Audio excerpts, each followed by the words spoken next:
வணக்கம். விஜி கிரியேஷனில் இன்றைக்கி சூப்பராக மருதாணி எப்படி நல்லா செவக்க போகுதுன்றதை தான் பார்க்க போகிறோம். சில மருதாணி சரியாக செவக்காது, சில மருதாணி நல்லா செவக்கும்.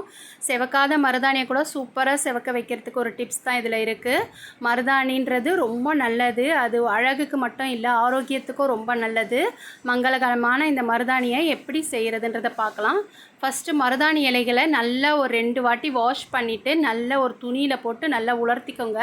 தண்ணி சுத்தமாக இல்லாமல் நல்லா உலர்த்தி எடுத்துக்கலாம்.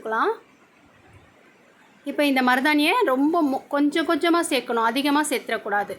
மருதாணி வாங்கும்போது இந்த மாதிரி பெரிய இலையாக வாங்காதீங்க. எனக்கு இது தான் கிடச்சிது, அதனால் இதை சேர்த்துக்கிறேன். இங்கே பாருங்கள், ஒரு கொட்டைப்பாக்கு நல்லா ஊற வச்சுட்டேன். ஒரு 3 மணி நேரம் நல்லா கொட்டைப்பாக்கை ஊற வச்சுட்டேன். இதை நல்லா சீவியோ இல்லை தட்டியோ எடுத்து சேர்த்துக்கலாம். இந்த கொட்டைப்பாக்குக்கு மருதாணியை நல்லா செவக்க வைக்கிற தன்மை இருக்குது. இந்த பெரிய மருதாணி இலை அந்தளவுக்கு செவக்காது. அதனால தான் நான் இதெல்லாம் போட்டோன்னா சில பொருட்களை சேர்க்கும்போது நல்லா செவக்கும். சர்க்கரை 1 ஸ்பூன் சேர்த்துக்கலாம். கொட்டைப்பாக்கு 1 போட்டிருக்கோம், சர்க்கரை 1 ஸ்பூன் சேர்த்துருக்கோம். டீத்தூள் நம்ம வீட்டில் டீ குடிக்கிறதுக்காக வாங்கி வச்சுருப்போம் இல்லையா, எந்த பிராண்டாக இருந்தாலும் பரவாயில்ல, அந்த டீத்தூள் 1 ஸ்பூன் சேர்த்துக்கோங்க.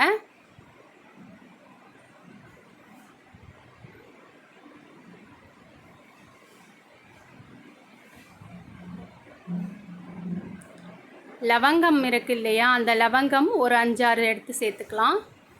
இதெல்லாமே நம்ம உடலுக்கு ரொம்ப ஆரோக்கியம் கொடுக்க வேண்டிய பொருள்கள் தான். இதெல்லாம் சேர்க்கறதுனால நமக்கு எந்த சைடு எஃபெக்ட்டும் வராது. புளி ஒரு சின்ன துண்டு தான் நான் சேர்த்துருக்கேன். கொஞ்சம் கூடுதலாக சேர்த்தாலும் ஒன்றும் தப்பில்லை. நான் கொஞ்சம் குறைவாக தான் சேர்த்துருக்கேன். இந்த பொருளெல்லாம் சேர்க்கணும். நான் அந்த கொட்டைப்பாக்கு ஊற வச்ச தண்ணி கொஞ்சம் ஊற்றிக்கிறேன். ரொம்ப தண்ணி ஊற்றிடாதீங்க. தேவைப்படும் போது அப்பப்போ ஒரு அரை ஸ்பூன் ஊற்றி நல்லா சாஃப்டாக அரைச்சி எடுத்துகிட்டு வந்துங்க. நான் பாருங்கள், நல்லா சாஃப்டாக அரைச்சி எடுத்துகிட்டு வந்துட்டு ஒரு 2 மணி நேரம் அப்படியே ஊற விட்டுட்டேன். 2 மணி நேரம் கழித்து பார்க்கலாம். மருதாணி நான் கையில் எடுக்கும்போதே உங்களுக்கு தெரியும் எந்தளவுக்கு செவந்திருக்கு பாருங்கள். ஃபஸ்ட்டு கையில் இப்போ தான் எடுக்கிறேன், ஆனாலுமே நல்லா டார்க்காக பிடிக்குது. நம்ம இந்த மருதாணியை கோனில் கூட ஒரு பிளாஸ்டிக் கவரில் கோன் மாதிரி செஞ்சு கூட நம்ம இதை வச்சுக்கலாம். இல்லை இந்த மாதிரி கூட ட்ரெடிஷ்னலாக கூட வச்சுக்கலாம். அது நம்ம இஷ்டம்தான். எந்த மாதிரி வேணாலும் நம்ம இலைகளிலே வச்சுக்கலாம். கோனெல்லாம் யூஸ் பண்ணுறது அந்தளவுக்கு உடம்புக்கு நல்லது இல்லை. இந்த மாதிரி இயற்கையாக கிடைக்கிற மருதாணி இலைகளால் பல நன்மைகள் இருக்குது. நம்ம உடம்பில் இருக்கிற பித்தத்தெல்லாம் தணிக்கிறதுக்கு இந்த மருதாணி இலையே ரொம்ப பயன்படுது. இந்த மாதிரி ஹெல்த் பெனிஃபிட்டு நிறைய இருக்குது, சொல்லிக்கிட்டே போகலாம். ஆனால் இந்த மருதாணியை நாம் வைக்காமல் விட்டுறக்கூடாது. எல்லோரும் கண்டிப்பாக வைங்க.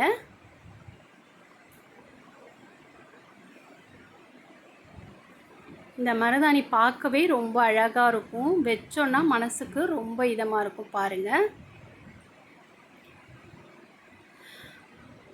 நீங்கள் மார்க்கெட்டில் மருதாணி இலை வாங்கும்போது உங்களுக்கு பெரிய இலையாக கிடச்சா அதை வாங்காதீங்க. சிறு இலையாக இருக்கும் பாருங்கள், நல்லா பச்சை பசேன்னு சிறு இலை, ஊசி இலையாக இருக்கும் பாருங்கள். அது ரொம்ப சூப்பராக செவக்கும். அந்த இலையை தான் வாங்கணும். ஆனால் எனக்கு மார்க்கெட்டில் கிடைக்கல, அதனால தான் நான் பெரிய இலையாக வாங்க வேண்டியதாக போயிடுச்சு. ஆனால் நீங்கள் வாங்க போகும்போது சிறு இலையாக இருக்கிறதா பார்த்து வாங்குங்க. எப்பயுமே மருதாணி பார்த்திங்கன்னா பெரிய இலையை விட சிறு இலை தான் சூப்பராக பிடிக்கும். நம்ம போட்டிருக்கிற இந்த அத்தனை பொருள்களை எல்லாமே இல்லாமலே கூட சிறு இலையாக இருந்தால் நல்லா செவக்கும். ஆனால் பெரிய இலை அந்தளவுக்கு செவக்காது. அதனால தான் நம்ம இத்தனை பொருட்களை ஆட் பண்ணியிருக்கிறோம். நம்ம ஆட் பண்ணியிருக்கிற பொருள்கள் எல்லாம் எதுவுமே உடம்புக்கு கெடுதலான பொருள்கள் கிடையாது. அதனால் நம்ம தைரியமாக ஆட் பண்ணலாம். நீங்கள் எத்தனை பேருக்கு மருதாணி அரைக்கிறீங்களோ அதுக்கேற்ற மாதிரி கூட குறைச்சி சேர்த்துக்கோங்க அளவுகளை. இப்போ மருதாணியை வச்சாச்சு. காலையில் பார்க்கலாம். வைக்கும்போதே கை எப்படி செவந்திருக்கு பாருங்கள். காலையில் பார்க்கலாம். சூப்பராக செவந்துருச்சு பாருங்கள். இந்த அளவுக்கு எனக்கு கிடச்சிருக்கு. எவ்வளோ டார்க்காக பிடிச்சிருக்கு பாருங்கள். இதே மாதிரி உங்களுக்கும் பிடிக்கும். கண்டிப்பாக எல்லோரும் ட்ரை பண்ணி பாருங்கள். தேங்க்யூ.